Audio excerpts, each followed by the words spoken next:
오늘 하나님께서 우리에게 주시는 말씀은 고린도후서 4장 말씀입니다. 고린도후서 4장 전체 말씀 우리 함께 공부하게 될 거고요. 함께 합독할 말씀은 4장 17절에서 18절 두 절의 말씀 우리 함께 합독하려고 합니다. 고린도후서 4장 찾아주시고요.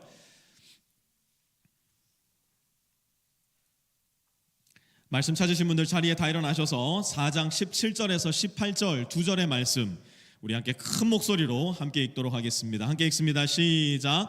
지금 우리가 겪는 일시적인 가벼운 고난은 비교할 수 없을 정도로 영원하고 크나큰 영광을 우리에게 이루어 줍니다. 우리는 보이는 것을 바라보는 것이 아니라 보이지 않는 것을 바라봅니다. 보이는 것은 잠깐이지만 보이지 않는 것은 영원하기 때문입니다. 아멘. 자리에 앉아주시고요. 여러분 혹시 저울질 해보신 적 있으십니까? 이제는 저울들이 다 디지털화 되어가지고 물건을 이게 무겁냐 저게 무겁냐 이렇게 저울에 올려놓고 추로 그런 무게를 맞추는 일은 거의 없겠습니다만 여전히 은유적 비유로서 저울질은 우리도 아직까지 제법 많이 하고 있다는 생각이 듭니다. 이 회사가 좋을까 저 회사가 좋을까 우리는 저울질합니다. 여기가 좋을까 저기가 좋을까 혹은 이 사람이 좋을까 저 사람이 좋을까 우리는 고민하기도 하고요. 이제 곧 텍사스에 여름이 닥쳐올 텐데 휴가철이 되면 이 휴가지가 좋을까 저 휴가지가 좋을까 아마 여러분 고민들 하셔야 될 겁니다. 우리는 이처럼 많은 경우에 여전히 저울질을 하는 가운데 이 세상을 살아갑니다.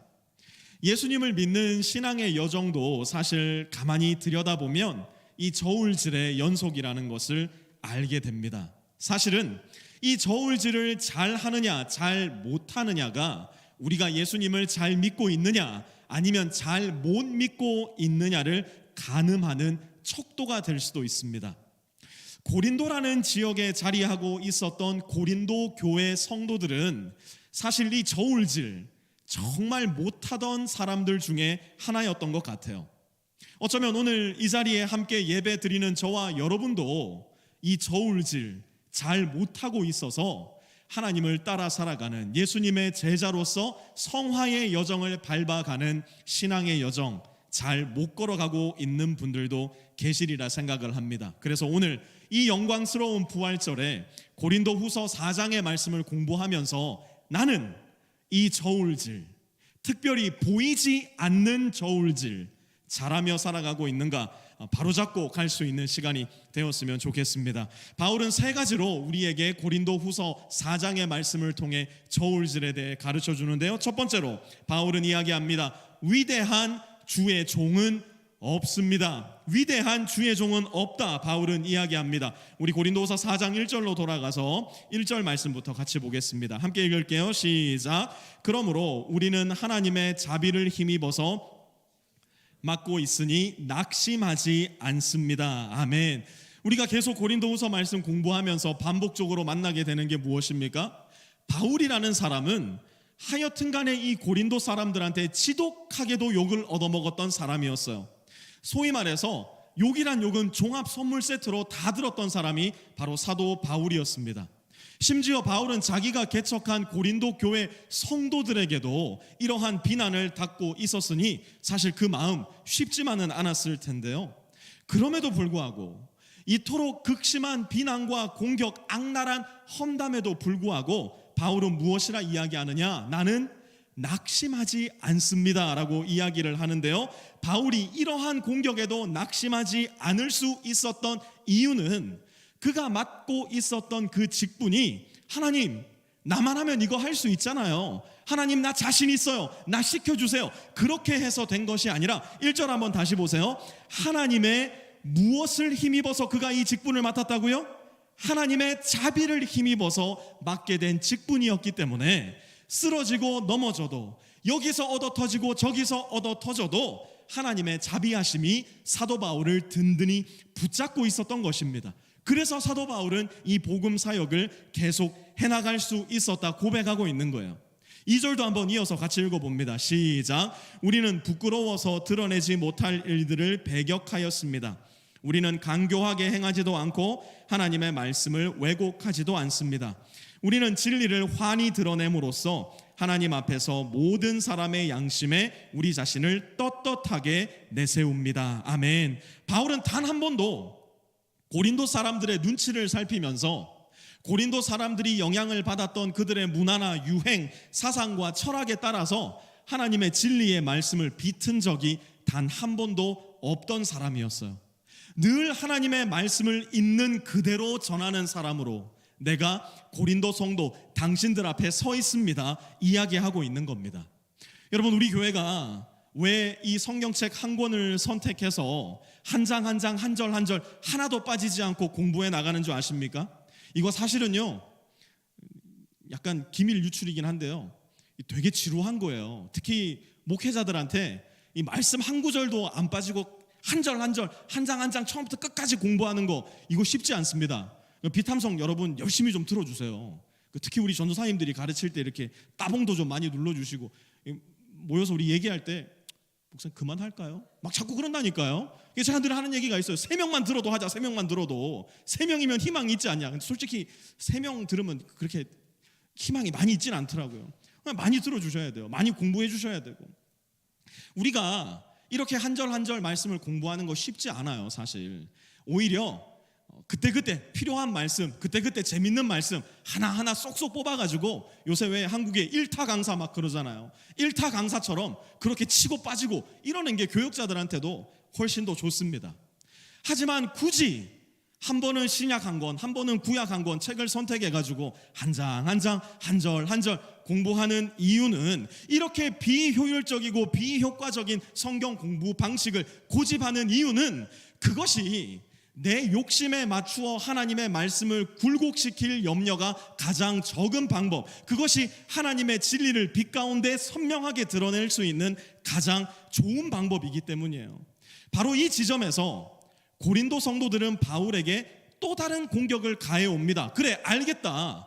당신이 그렇게 하나님의 진리를 선명하게 드러내는 사람이라면 왜 당신이 복음을 전할 때 그토록 복음에 순종하는 사람이 적단 말이냐. 바울은 거기에 대해서 이렇게 대답합니다. 3절과 4절 함께 읽습니다. 시작. 우리의 복음이 가려 있다면 그것은 멸망하는 자들에게 가려 있는 것입니다. 그들의 경우를 두고 말하면 이 세상의 신이 믿지 않는 자들의 마음을 어둡게 하여서 하나님의 형상이신 그리스도의 영광을 선포하는 복음의 빛을 보지 못하게 한 것입니다. 아멘. 여러분 잘 봐보세요. 지금 고린도 사람들의 시선은 어디에 집중이 되어 있었을까요? 하나님의 말씀을 전하는 사도들, 목회자들에게 집중되어 있었어요. 하지만 지금 고린도 교회에 편지를 쓰는 바울의 시선은 어디에 집중되어 있었느냐? 말씀을 전하는 자기나 아니면 다른 사도들에게 집중되어 있었던 것이 아니라 복음의 주인이신 예수 그리스도에게만 바울의 시선은 단단히 고정되어 있었던 겁니다. 도대체 왜 사람들이 예수 그리스도의 복음을 받아들이지 않았을까? 주의 종 바울이 시원찮아서가 아니었다는 거예요. 그들의 마음에 여전히 너울이 덮여 있어서 보아야 할 복음의 영광, 마땅히 알아채야 할 예수 그리스도의 영광을 알아보지를 못하게 하더라는 겁니다. 곧 사탄이 믿지 않는 자들의 마음을 어둡게 해서 마땅히 볼 수 있어야 할 하나님의 영광이 가리워졌다는 겁니다. 그 이유가 무엇인가? 고린도 사람들이 계속해서 저울질을 하고 있었던 거예요. 어떤 저울질요? 사도 바울이 더 나을까? 베드로가 더 나을까? 아볼로가 더 나을까? 사도 요한이 더 낫지 않을까?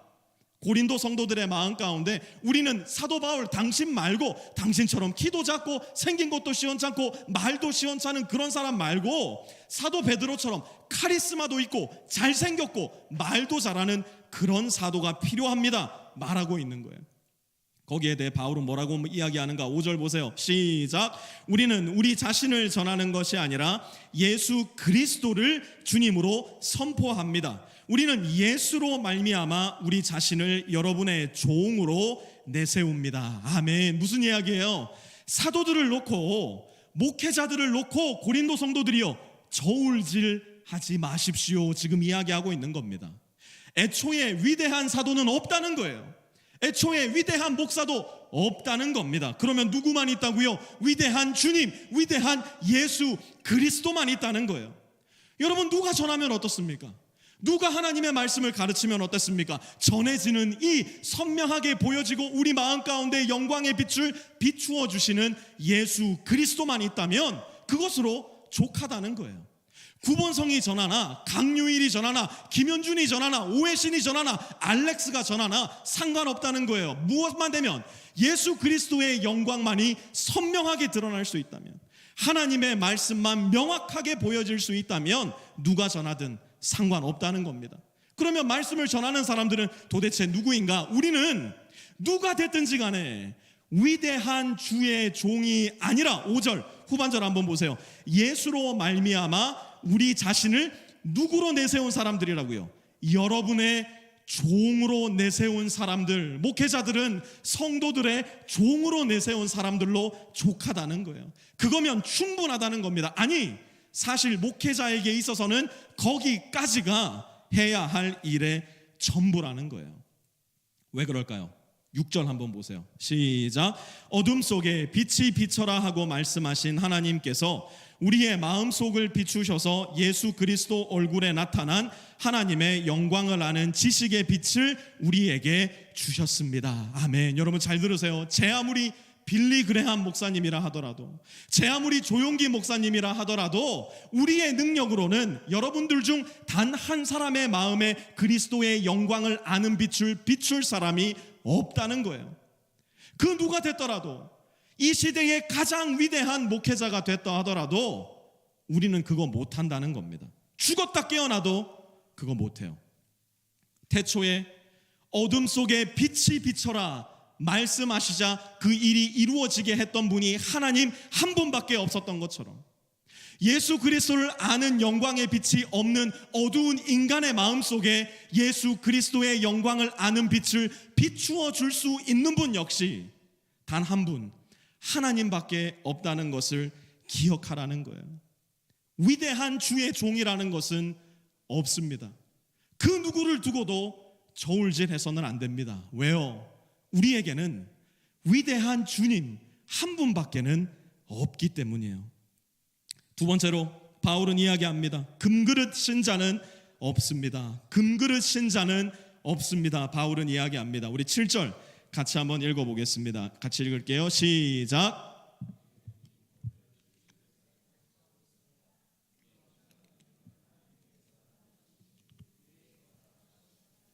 오늘 부활절이잖아요. 제가 하나만 좀 부탁해 볼게요. 부활절인데 다 주님이 죽은 것 같아요. 우리는 이 보물을 질그릇에 간직하고 있습니다. 이 엄청난 능력은 보물이 아닌 것 같아요. 엄청난 능력이 아닌 것 같아요. 한번 정말로 하나님께서 이 말씀 우리에게 보물로 주십시오. 엄청난 능력으로 주십시오. 그 마음 가지고 한번 큰 목소리로 한번 읽어보도록 할게요. 시작.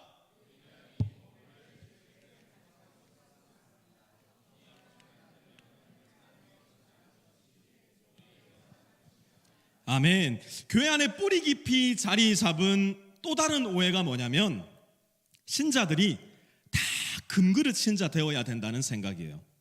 교회 올 때 옷차림을 잘 해야 된대요.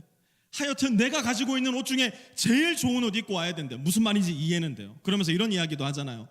대통령 만나러 갈 때 그렇게 입고 갈 거냐고. 네. 무슨 말인지 이해는 돼요. 그런데 대통령이 우리 아빠는 아니잖아요. 대통령을 매일 우리가 만날 수 있는 그런 분은 아니잖아요. 도대체 그 제일 좋은 옷 고르고 골라서 꺼내 입은 그 비싼 옷, 그거는 정말 하나님께 보여주려고 입는 것일까요? 또 다른 예를 한번 들어볼까요? 교회 올 때는 하여튼 간에 거룩하고 엄숙하고 경건하게 와야 된대요. 교회에서만큼은 나의 경건한 모습, 거룩한 모습을 보여야 된대요. 그러니 교회만 오면 전부 다 연기를 하는 거예요. 나는 전혀 그런 경건한 사람이 아닌데 교회 문만 열고 들어오면 왜 이렇게 거룩해지세요? 왜 이렇게 경건해지세요? 그러니 전부 다 금그릇 신자로 변신해가지고 내 안에는 온갖 더러운 게 가득한데 교회 와서는 나의 죄, 나의 부족함, 나의 하나님 앞에 부끄러운 거 다 숨기는 모습. 교회를 오해하기 때문이에요. 우리를 오해하기 때문이에요. 우리는 금그릇 신자가 아니에요. 그러면 우리는 도대체 누구일까? 7절 다시 한번 보세요. 우리는 이 보물을 어디에 간직하고 있다고요? 질그릇에 간직하고 있다고요. 이게 무슨 말인가? 내가 중요한 게 아니라, 내가 겉에다가 금칠을 하는 게 중요한 게 아니라, 내 안에 살아계시고 역사하시고 나에게 영원한 생명을 주신 예수 그리스도가 중요하다는 거예요. 내가 금그릇이 아니라 질그릇이라는 사실을 알게 되면 어떻게 되는가? 8절에서 9절도 한번 같이 읽어볼게요. 시작. 우리는 사방으로 죄어들어도 움츠러들지 않으며, 답답한 일을 당해도 낙심하지 않으며, 박해를 당해도 버림받지 않으며, 거꾸러뜨림을 당해도 망하지 않습니다. 아멘. 신자들의 생각 속에 또 다른 뿌리 잡은 잘못된 오해, 그게 뭐냐면 예수님 잘 믿는 사람은 다 잘 살아야 된다라는 생각이에요. 예수님 잘 믿는 사람은 다 건강해야 돼요. 예수님 잘 믿으면 인생에 아무런 고난이 없어야 된다라고 생각을 합니다. 금그릇으로 살아야 돼. 그러면서 자꾸만 나의 삶과 너의 삶을 비교하고 저울질을 하는 거예요. 여러분, 저도 목사잖아요. 저도 그리스도인이잖아요. 그런데 정말 그리스도인이 밥맛 떨어질 때가 있어요. 그게 언제인 줄 아세요? 예수 안 믿는 사람들 보고 너와 나 사이에 금을 싹 그어놓고 당신은 저주받을 사람, 당신은 하나님 앞에 벌받을 사람, 하지만 나는 하나님께 사랑받고 하나님께 금칠당한 사람, 그래서 저울질할 때 마치 내가 천국의 재판관이 됐냐? 예수 안 믿는 사람을 향해 손가락질하고 예수 안 믿는 사람을 마음껏 정죄할 때 나는 예수 믿는 사람이라 금그릇이고 당신은 예수 안 믿는 사람이라 깨진 밥그릇이야. 내 마음 가운데 생각할 때, 그래 놓고서는 그게 믿음 좋은 거라 오만한 착각에 빠져들어요. 천만의 말씀요. 진짜 믿음 좋은 게 뭔지 아세요? 진짜 우리 안에 간직해야 될 살아계신 예수 그리스도의 신앙은 뭔지 아세요? 8절 다시 보세요. 사방으로 죄어 들지만 움츠러들지 않는 거예요. 답답한 일을 당하지만 낙심하지 않는 거고요. 9절도 보세요. 박해를 당하지만 버림받지 않는 것을 아는 것이고요. 거꾸러뜨림을 당하지만 망하지 않는다는 것, 하나님께서 나를 끝까지 지키신다는 것을 알고 믿는 사람이에요. 무슨 말입니까? 기독교 신앙의 길을 걸어갈 때 저와 여러분이 거꾸라지는 거, 저와 여러분이 사방으로 우겨쌈을 당하는 거, 저와 여러분이 고난을 당하는 것은 너무 당연한 필수라는 거예요. 저와 여러분의 삶의 고난은 선택이 아니라 필수라는 겁니다. 왜 그래요? 우리는 금그릇이 아니라 질그릇 신자들이기 때문이에요. 여러분, 질그릇을 한번 생각해 보세요. 그냥 쉽게 얘기해서 아이키아 가서 1불 주고 사오는 밥그릇 한번 생각해 보세요. 잘 깨집니다. 그냥 이렇게 설거지하다 보면 퍼석 깨질 때도 있어요. 값이 싸기 때문에 그래요. 조그만 외부의 압력이 주어져도 금세 금이 갑니다. 하지만 우리의 그 그릇 안에 무엇이 있다고 이야기합니까? 우리 주 예수 그리스도의 복음이 있고, 우리 안에 질그릇 같은 우리 안에 우리 주 예수 그리스도의 얼굴에 비추어지는 하나님의 영광이 있다는 거예요. 그런 질그릇인 우리가 깨지지 않는다면, 질그릇인 우리의 인생이 고난으로 말미암아 금이 가지 않는다면 우리 안에 계신 예수 그리스도의 영광이 세상 가운데 비추어질 수가 없다는 겁니다. 깨어진 이 세상을 살아가는 가운데 질그릇과 같은 우리의 인생에 고난이 찾아오는 이유, 우리가 깨어지고 금이 가고 무너져 내릴 때 그제서야 우리 안에 있는 우리 주 예수 그리스도의 영광이 드러나게 된다는 거예요. 그래서 바울은 이렇게 말합니다. 10절에서 12절 말씀 같이 읽을게요. 시작. 우리는 언제나 예수의 죽임당하심을 우리 몸에 짊어지고 다닙니다.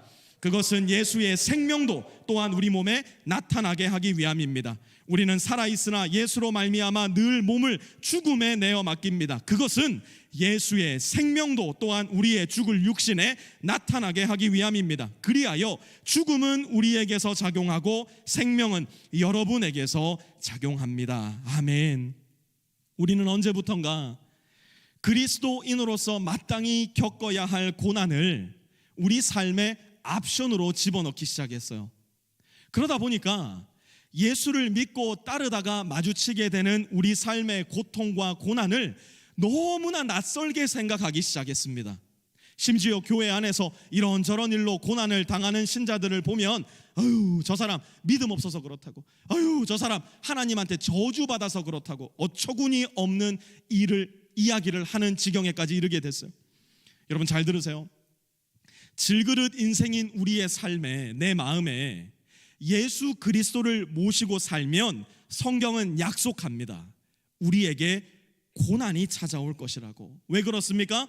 예수님께서 나를 위해 죽으신 것처럼 우리도 예수 그리스도의 죽음을 우리 몸에 짊어질 때, 우리 몸에 끌어안을 때, 예수 그리스도께서 3일 뒤에 죽음의 문을 열고 일어나신 것처럼 우리 역시도 고난과 고통의 죽음을 딛고 새 생명을 얻게 되는 부활의 영광을 경험하게 해주시기 때문이에요. 예수님은 이 깨어진 세상을 살아가는 우리에게 이 죽음의 과정을 거쳐 부활의 영광에 이르는 길을 끊임없이 가르쳐 주시는 거예요. 요한복음 12장 23절에서 24절에 보면 예수님은 자신의 죽음을 놓고 이해되지 않는 말씀을 하십니다. 한번 같이 읽어볼게요. 시작. 예수께서 그들에게 대답하셨다. 인자가 영광을 받을 때가 왔다. 내가 진정으로 너희에게 말한다. 밀알 하나가 땅에 떨어져서 죽지 않으면 한 알 그대로 있고 죽으면 열매를 많이 맺는다. 아멘. 인자가 무엇을 받을 때가 왔다고요? 영광을 받을 때가 왔대요. 예수 그리스도의 십자가를 목전에 두고 예수님은 내가 영광을 받을 때가 왔다 말씀하십니다. 금그릇 중에 금그릇인 예수님도 이 땅에서 죽음의 길을 통해 영광에 이르셨다면 질그릇 중에 질그릇인 저와 여러분은 더 말할 필요 없이 마땅히 그 길을 걸어야 하는 겁니다. 온 우주의 왕이신 예수님이 그 귀하신 생명을 저와 여러분을 위해 한 알의 밀알로 내어주셨다면 그 예수님을 따라 살아간다 이야기하는, 그리고 그 예수님을 믿는다 고백하는 저와 여러분의 인생 역시 한 알의 밀알로 심기워 많은 생명의 열매의 영광을 볼 수 있어야 합니다. 마지막 세 번째로, 무거운 고난은 없음을 우리는 잘 기억해야 됩니다. 바울은 이야기합니다. 무거운 고난은 우리의 삶에 없습니다. 16절 우리 함께 읽어봅니다. 시작. 그러므로 우리는 낙심하지 않습니다. 우리의 겉사람은 낡아가나 우리의 속사람은 날로 새로워집니다. 아멘. 여러분, 바울만큼 많은 고난을 당한 기독교 역사 속 신자가 또 있었을까요? 바울이 당한 고난으로 내가 당한 고난을 비교한다면 우리의 고난 과연 비교가 될까요? 이제 몇 주 뒤에 이 부분에 대해서 공부하겠지만 고린도후서 11장에 가서 보면 바울은 자기가 당했던 고난에 대해서 대단히 자세히 설명합니다. 거기에 보니까요, 바울은 수고하고 감옥살이하고 매 맞고 죽을 뻔하고 마흔에서 하나를 뺀 매를 5번 맞고 채찍으로 3번 맞고 돌로 1번 맞고 배 타고 가다 파선만 3번 당했고 망망대해를 기약도 없이 떠다녀 본 적도 있고 강물의 위험도 당해봤고 동족의 위협도 당해봤고 이방 사람의 위험도 당해봤고 광야에서 바다에서 헤매어도 봤고 거짓 형제의 위험을 당해봤고 밤을 새고 배고프고 목마르고 굶고 춥고 헐벗고 이 정도면요, 솔직히 얘기하면 저와 여러분은 다 죽었어요 벌써. 바울이 말한 것 중에 단 하나라도 저와 여러분에게 주어졌다면 우리는 아주 정말 난리 생난리를 쳤을지도 몰라요. 근데 바울은 뭐래요? 그래, 맞다. 고난을 당해보니까 힘들더라. 겉사람이 자꾸 낡아지더라.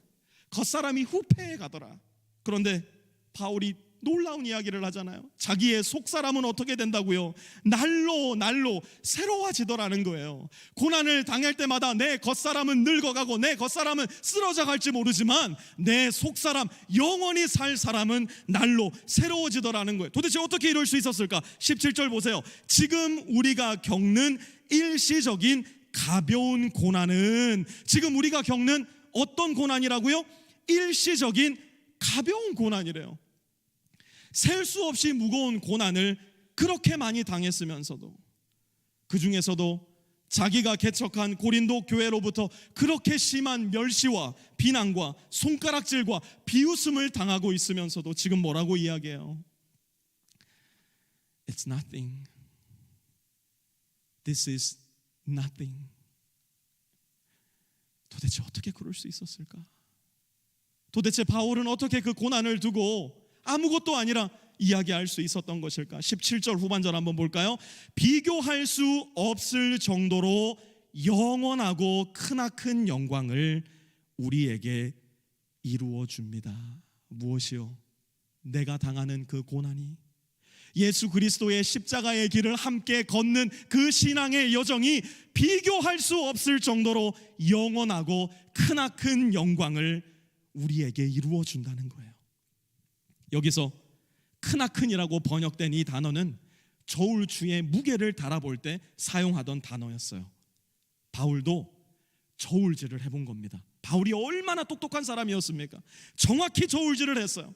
자기가 당하는 고난의 무게를 재어본 겁니다. 바울이 자기가 당한 고난을 까먹었었을까요? 절대 그렇지 않아요. 그 모든 고난을 하나하나 한자 한자 다 기록하고 있어요. 뭐 한 겁니까? 자기 고난의 무게를 하나하나 재어본 겁니다. 하나하나 그 위에 올려본 거예요. 그러면 바울이 당한 고난의 무게가 어땠겠어요? 저울에서 고통의 무게를 계속 올리고 또 올리고 또 올리니까 저울이 무게 쪽으로, 고난 쪽으로 기울어야 되는 거 아닙니까? 그런데 바울은 무엇을 발견했는가? 고난의 무게로 기우는 것이 아니라 자기가 아무리 많은 고난의 무게를 쌓아도 자기 고난의 무게가 무엇보다 훨씬 가볍다는 걸 발견한 거예요. 그게 무엇인데요? 반대편 저울추에 올라가 있던 것은 도대체 무엇인데요? 그것은 바로 내 고난과는 비교할 수 없을 정도로 영원한 영광의 무게가 여기에 여전히 자리 잡고 있는 거예요. 내 고난을 100개 올리고 1000개 올리고 10,000개를 올려놔도 여전히 꿈쩍하지도 않는 그 영원하고 크나큰 영광을 보고, 그 무겁고도 귀한 영광을 보고 나서 나의 고난을 보니까, 나의 고난의 크기와 나의 고난의 무게를 보니까 그것은 일시적인 가벼운 고난으로 보이더라는 거예요. 우리 교회에 지금 중요한 시험을 앞두고 공부하고 계신 분들이 제법 많아요. 지난달에도 아주 중요한 시험 통과하고 오래도록 기다리던 자격증을 받은 분들도 계시고, 이번 달에 특히 이제 이번 주 다음 주에 중요한 시험 프레젠테이션 앞둔 분들이 많은 것 같아요. 우리 라이프팀에 이렇게 시험 준비하고 계신 형제 자매님들 계시면 잊지 말고 기도 많이 해주셨으면 좋겠어요. 근데 우리 모두가 그런 과정을 다 거쳐봤잖아요. 그런데 이런 과정이 솔직히 이야기하면 참 고통스러워요. 그런데도 그 고통을 잘 참고 견뎌냅니다. 밤을 새워가면서, 때로는 막 레드불 2개씩 마셔가면서, 만나고 싶은 사람, 하고 싶은 일들 다 포기하면서 그렇게 살아가요. 왜 그래요? 그 모든 과정을 거치고 난 다음에, 그 모든 고통과 어려움을 다 거치고 난 다음에 지금 내가 겪는 고통의 무게보다 훨씬 더 빛나고 아름다운 영광이 나에게 주어질 거라는 것을 알고 있기 때문이에요. 이것은 우리 신자들의 삶과 매 한 가지입니다. 로마서 8장 17절에서 18절은 이렇게 이야기하는데 한번 같이 읽어볼게요. 시작. 우리가 그리스도와 함께 영광을 받으려고 그와 함께 고난을 받으면 우리는 하나님이 정하신 상속자요 그리스도와 더불어 공동 상속자입니다. 현재 우리가 겪는 고난은 장차 우리에게 나타날 영광에 견주면, 다른 말로 저울질하면 아무것도 아니라고 나는 생각합니다. 아멘. 여러분 잘 들으세요. 우리는 고난으로부터 자유한 사람들이 아니라 고난을 통해서 자유해지는 사람이에요. 우리는 고난으로부터 자유해서 하나님 감사합니다 이야기하는 사람이 아니라 고난을 통과하고 나니 내 속사람이 이렇게 새로워졌구나, 내 속사람에 이렇게 큰 기쁨이 있는구나, 그것을 깨닫고 경험하는 사람들이라는 것을 기억하셔야 돼요. 또 이렇게 얘기하니까 내가 오늘부터 고난을 찾아다니겠다, 고난이여 오라, 그렇게 대들지 마세요. 여러분이 예수님 잘 믿는 분들이라면 고난은 알아서 찾아오는 것이 이 깨어진 세상을 살아가는 우리 그리스도인들의 질서예요. 하지만 그 고난을 당하게 될 때마다, 내가 믿음으로 말미암아 고난을 내 삶 가운데 만나게 될 때마다, 여러분 이거 잊으시면 안 돼요. 오늘 고린도후서 4장으로 돌아오셔서 18절 한번 같이 읽어봅니다. 시작. 우리는 보이는 것을 바라보는 것이 아니라 보이지 않는 것을 바라봅니다. 보이는 것은 잠깐이지만 보이지 않는 것은 영원하기 때문입니다. 아멘. 이미 여러 차례 나누었던 이야기라 기억하고 계시는 분들도 많을 거예요. 1956년 1월 휘튼 대학교를 수석으로 졸업하고 그야말로 전도 유망한 젊은이였던 짐 엘리엇과 그의 네 친구는 잔인하고 호전적이기로 유명한 아마존 정글의 아우카족을 선교하기 위해 현지에 발을 내딛습니다. 그러나 그들은 아우카족 단 한 사람에게도 예수 그리스도의 복음을 전하지 못한 채 도착하자마자 아우카족 전사들의 창에 찔려 5명 모두가 그 자리에서 죽고 맙니다. 그 소식을 뒤늦게 접한 시카고 지역 신문들은 이 5명의 젊은이 소식을 대서특필하기 시작합니다. What a waste! What a waste! 얼마나 큰 낭비인가. 그러자 그의 아내 엘리자베스 엘리엇은 언론들의 남편이 쓴 일기의 일부분을 보내줍니다. 거기에는 이렇게 적혀 있었어요. 영원한 것을 얻기 위해 영원하지 않은 것을 버릴 줄 아는 사람은 결코 어리석지 않습니다. 영원한 것을 얻기 위해 영원하지 않은 것을 저울질할 줄 아는 사람은 결코 어리석지 않다는 거예요. 이후에 엘리자베스 엘리엇은 간호 공부를 마친 후에 남편이 창에 찔려 죽임당한 아우카족에게 다시 찾아가 5년 동안 그들을 헌신적으로 섬깁니다. 5년의 시간이 지나고 잠시 미국으로 되돌아가려는 그녀에게 아우카족 족장에 찾아와 묻습니다. 도대체 당신은 누구이기에 우리 부족을 이렇게 헌신적으로 섬기고 사랑해 준단 말입니까? 그때 엘리자베스는 처음으로 이렇게 말을 합니다. 나는 5년 전 당신들이 창으로 찔려 죽었던 그 5명의 젊은 남자 중 한 명의 아내입니다. 남편이 당신들을 향해 가지고 있었던 하나님의 사랑을 당신들에게 또다시 전하기 위해 제가 여기에 있는 겁니다. 그 후 수십 년이 지나고 아우카족의 마을에는 여러 교회가 생겨납니다. 그리고 그 짐 엘리엇을 죽인 바로 그 마을에 생긴 교회를 섬기는 담임 목사로 짐 엘리엇의 장성한 아들이 들어가 목회를 하게 됩니다. 그 교회에 처음으로 세워졌던 집사와 장로들 모두는 짐 엘리엇을 창으로 찔러 죽였던 아우카족의 전사들이 구성이 됩니다. 죽어가던 짐 엘리엇의 눈에는 바로 이 보이지 않는 영광이 선명하게 보였던 것이 아닐까요? 마찬가지로 2000년 전 십자가 위에서 죽임을 당하셔야만 했던 그 예수님의 눈에도 오늘 여기 앉아있는 저와 여러분이 선명하게 보이지 않았을까요? 우리 예배팀 올라오시고요. 사랑하는 빛의 성도 여러분들, 저와 여러분의 눈에도 이것이 보여야 됩니다. 저와 여러분도 이 저울질을 잘 할 수 있는 사람들이 되어야 합니다. 내가 손해볼 때, 내가 상처받을 때, 내가 저주어야 할 때, 내 자존심이, 내 고집이, 내 돈과 시간과 에너지가 나를 위해서가 아니라 누군가를 위해 한도 끝도 없이 낭비되는 느낌이 들 때, 누군가를 위해 내가 죽어야 할 때, 나의 죽음을 통해 예수 그리스도 안에서 영원히 살아날 수 있는 바로 그 한 사람의 얼굴이 보여야 합니다. 내 고통과 아픔, 고난과 죽음의 무게보다 영원히 나와 함께 살아갈 한 생명의 무게, 그 생명이 얻을 영광의 무게가 저와 여러분의 눈에 분명히 보여야 합니다. 영원한 것을 얻기 위해 영원하지 않은 것을 포기할 줄 아는 것이야말로 진짜 지혜이고 진짜 생명이며 진짜 믿음이기 때문이에요.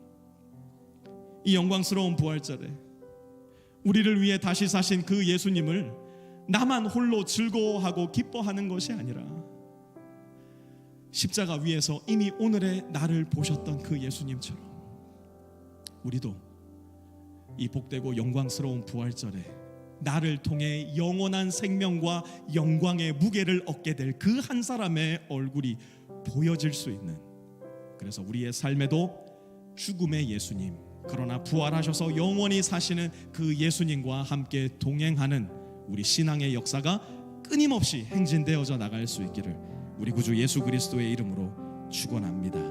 우리 자리에 다 일어나서 우리를 위해 죽으시고 부활하신 예수님을 생각하시면서 이 찬양 함께 하나님께 올려드리겠습니다.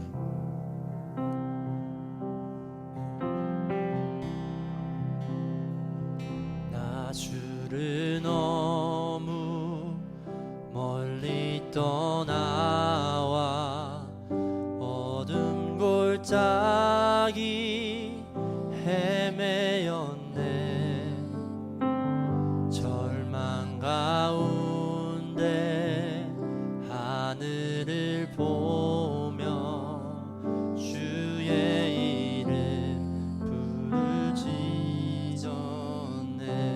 어둠을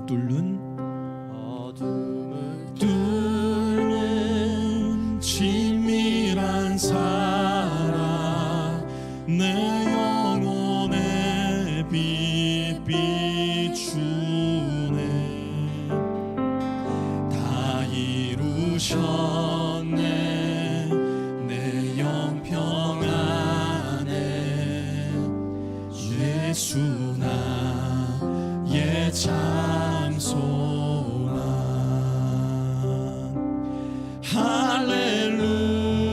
할렐루야 날 자유케 하신 주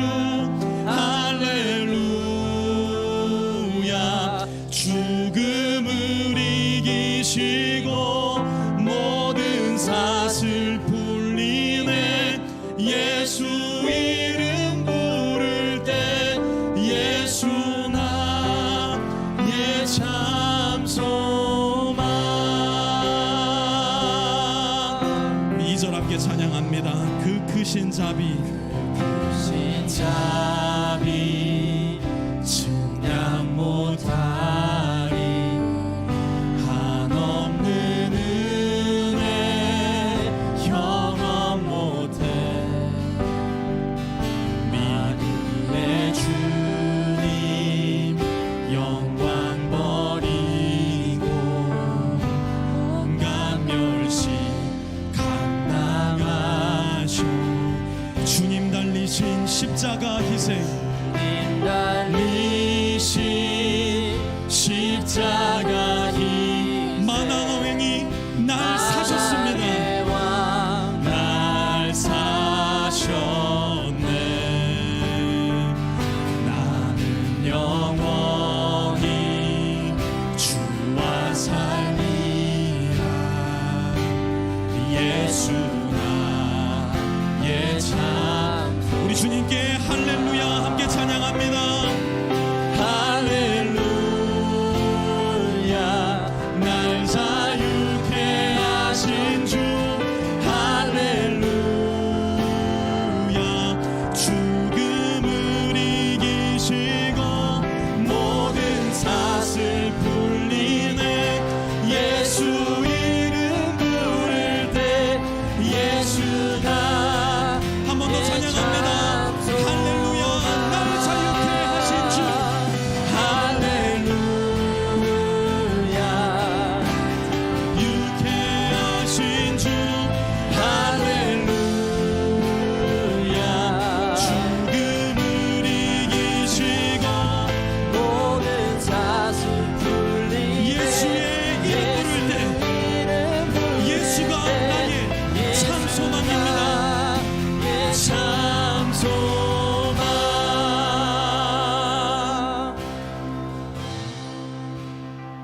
셋째 날 새벽 침묵을 깨고 약속 이루시 부활의 주 유다의 사자 말씀하셨네. 사망 권세 힘을 잃어 한 번 더 찬양합니다. 셋째 날 새벽 셋째 날 새벽 침묵을 깨고 약속 이루신 부활의 주 유다의 사자 말씀하셨네.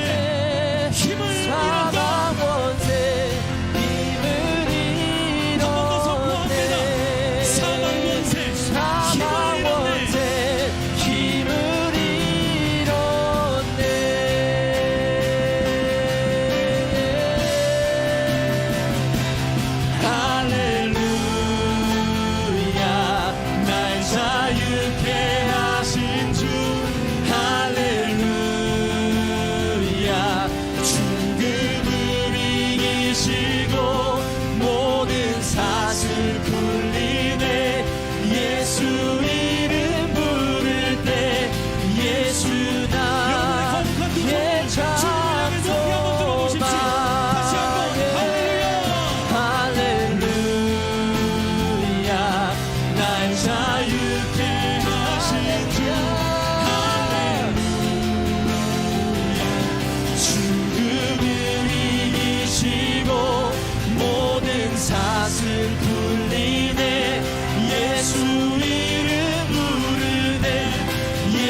자유케 하신 주 할렐루야 죽음을 이기시고 모든 사슬을 풀어주신 우리 주 예수 이기시고 그리스도의 이름을 모든 높입니다. 사슬 풀리네 예수 이름 부를 때 예수 나의 참소 예수 나의 참소나 예수 나의 참소만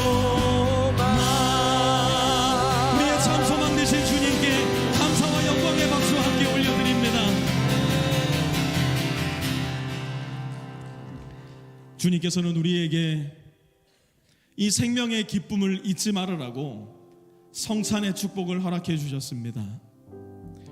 우리 오늘 부활주일을 맞이하여서 주님께서 우리에게 명하신 이 성찬에 함께 동참하기 원하는데요, 빛의 교회의 성찬은 빛의 교회의 성도가 아니더라도 우리 구주 예수 그리스도를 나의 구주요 주님으로 영접하신 믿음의 고백이 있으신 분들은 모두 동참하실 수 있습니다. 혹시 들어오시면서 성찬 용기를 받지 못하신 분은 뒤에 있는 테이블에서 우리 전도사님 계신데요, 손 들어주시면 우리 성찬 용기 하나씩 나누어 드리도록 하겠습니다. 성찬을 받으실 준비가 되신 분들은 먼저 위에 있는 비닐을 벗기시고 주님의 몸을 상징하는 작은 과자를 꺼내주시기 바랍니다.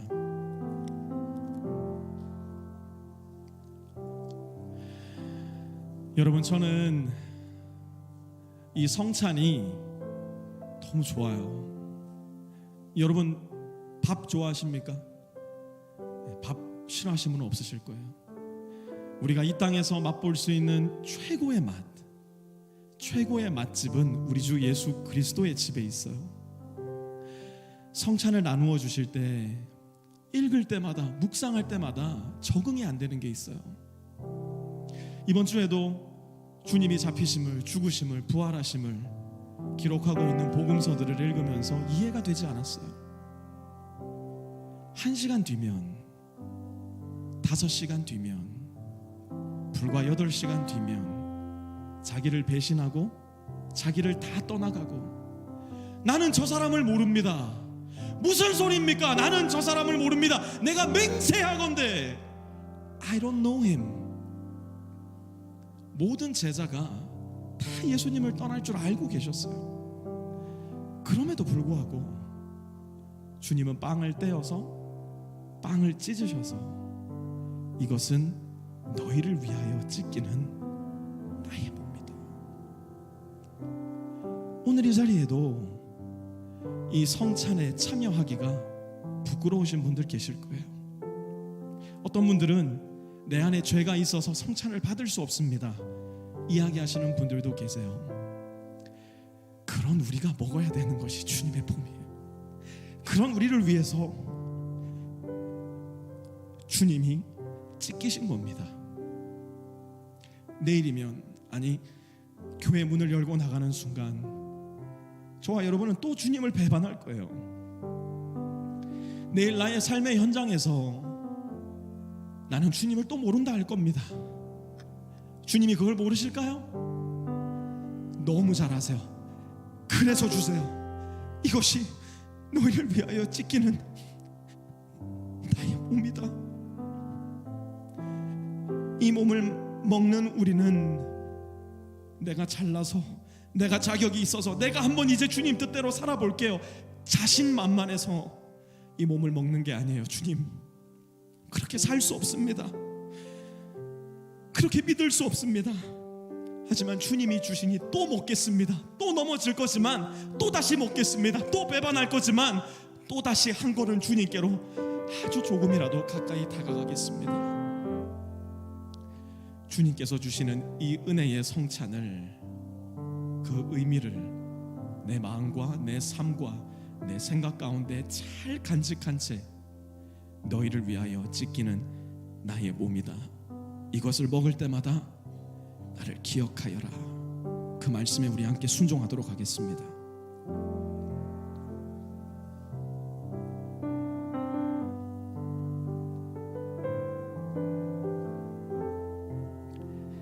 이제 잔을 준비해 주시고요.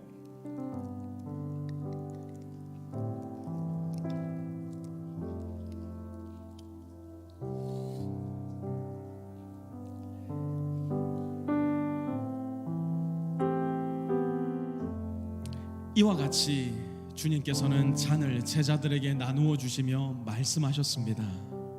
이것은 너희를 위하여 흘리는 나의 피다. 이것을 마실 때마다 너희는 나를 기억하여라. 만약 주님을 기억한다면 우리는 지금처럼 살 수는 없을 겁니다. 주님이 나를 위해 하신 일, 주님이 나에게 보여주신 그 사랑, 이제 그 사랑을 기억하며 나의 가정에서, 나의 직장에서, 내가 만나는 모든 사람들에게 이 피를 마신 사람답게 그렇게 살기 원합니다. 그 마음을 가지고 우리 함께 주님의 피를 상징하는 포도주스를 함께 마시겠습니다.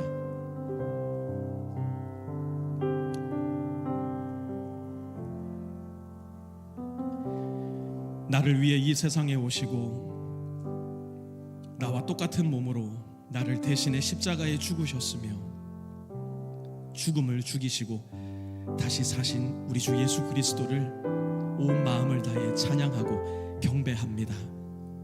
그 주님께서 내 안에 살아계시니, 그리고 그 주님을 내가 먹고 마셨으니 사랑의 주님이시여, 은총의 주님이시여, 자비의 주님이시여, 나도 주와 같이 살아갈 수 있는, 주님과 함께 살아갈 수 있는 용감하고 씩씩한 믿음 있는 주님의 자녀로 이 세상을 살아가게 하여 주시옵소서. 이제는 우리 주 예수 그리스도의 은혜와 하나님 아버지의 무한하신 사랑하심과 성령의 내주교통하심이 오늘 이 자리에 머리 숙여 하나님께 예배드리며 부활의 주님을 기뻐하는 가운데 다시 사신 예수님과 함께 동행하기를 결단하고 주님의 몸과 피를 마심으로 말미암아 그 힘을 얻기를 소망하고 갈망하는 가운데 세상 가운데로 나아가는 우리 모든 빛의 성도들 머리머리 위에와 그들의 가정 위에, 직장 위에, 기업 위에, 모든 관계들 위에도 이제로부터 영원토록 함께하옵시기를 간절히 축원하옵나이다. 아멘.